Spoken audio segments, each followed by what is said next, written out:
মহাসপ্তমী পূজা মণ্ডপত আগৰ উৎসাহ উদ্দীপনা নাই যদিও নীতি নিয়মৰ মাজেৰে সকলোৱে পূজাখিনি পালন কৰাৰ চেষ্টা কৰিছে। আমাৰ শ্ৰদ্ধাৰ শিল্পী জুবিন গাৰ্গ ডাঙৰলৈ সকলোৱে শ্ৰদ্ধাঞ্জলি জনায়। যিখিনি নিয়ম নকৰিলে নহয় বা পৰম্পৰাগতভাৱে প্ৰতি বছৰে কৰি আহিছে, সেইখিনি নিয়মৰ মাজেৰে পূজা ভাগ সকলোৱে পালন কৰিছে। আৰু ময়ো আজি নলবাৰী চহৰৰ মাজত হোৱা গোটেইকেইখন পূজাতে এবাৰ দেখা দিলোঁ আৰু সকলোৰে আশীৰ্বাদ বিচাৰিলোঁ দেৱী মাৰ ওচৰত, যাতে আমাক সকলোকে আগন্তুক দিনবিলাক সুকলমে যোৱাৰ কাৰণে শক্তি প্ৰদান কৰে। আৰু ৰাইজৰ পৰা আশীৰ্বাদ বিচাৰিছোঁ যাতে আমাৰ চৰকাৰখনে মুখ্যমন্ত্ৰী ডাঙৰীয়াৰ নেতৃত্বত ৰাইজৰ সেৱাৰ হকে সদায় কাম কৰি যাব পাৰে।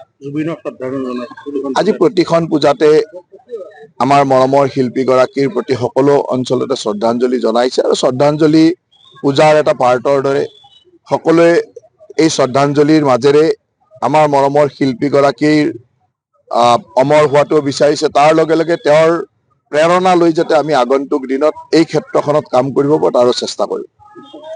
মহাসপ্তমী পূজা মণ্ডপত আগৰ উৎসাহ উদ্দীপনা নাই যদিও নীতি নিয়মৰ মাজেৰে সকলোৱে পূজাখিনি পালন কৰাৰ চেষ্টা কৰিছে। আমাৰ শ্ৰদ্ধাৰ শিল্পী জুবিন গাৰ্গ ডাঙৰলৈ সকলোৱে শ্ৰদ্ধাঞ্জলি জনায়। যিখিনি নিয়ম নকৰিলে নহয় বা পৰম্পৰাগতভাৱে প্ৰতি বছৰে কৰি আহিছে, সেইখিনি নিয়মৰ মাজেৰে পূজা ভাগ সকলোৱে পালন কৰিছে। আৰু ময়ো আজি নলবাৰী চহৰৰ মাজত হোৱা গোটেইকেইখন পূজাতে এবাৰ দেখা দিলোঁ আৰু সকলোৰে আশীৰ্বাদ বিচাৰিলোঁ দেৱী মাৰ ওচৰত, যাতে আমাক সকলোকে আগন্তুক দিনবিলাক সুকলমে যোৱাৰ কাৰণে শক্তি প্ৰদান কৰে। আৰু ৰাইজৰ পৰা আশীৰ্বাদ বিচাৰিছোঁ যাতে আমাৰ চৰকাৰখনে মুখ্যমন্ত্ৰী ডাঙৰীয়াৰ নেতৃত্বত ৰাইজৰ সেৱাৰ হকে সদায় কাম কৰি যাব পাৰে। আজি প্ৰতিখন পূজাতে আমাৰ মৰমৰ শিল্পীগৰাকীৰ প্ৰতি সকলো অঞ্চলতে শ্ৰদ্ধাঞ্জলি জনাইছে আৰু শ্ৰদ্ধাঞ্জলি পূজাৰ এটা পাৰ্টৰ দৰে সকলোৱে এই শ্ৰদ্ধাঞ্জলিৰ মাজেৰে আমাৰ মৰমৰ শিল্পীগৰাকীৰ অমৰ হোৱাটো বিচাৰিছে। তাৰ লগে লগে তেওঁৰ প্ৰেৰণা লৈ যাতে আমি আগন্তুক দিনত এই ক্ষেত্ৰখনত কাম কৰিব পাৰোঁ তাৰো চেষ্টা কৰিম।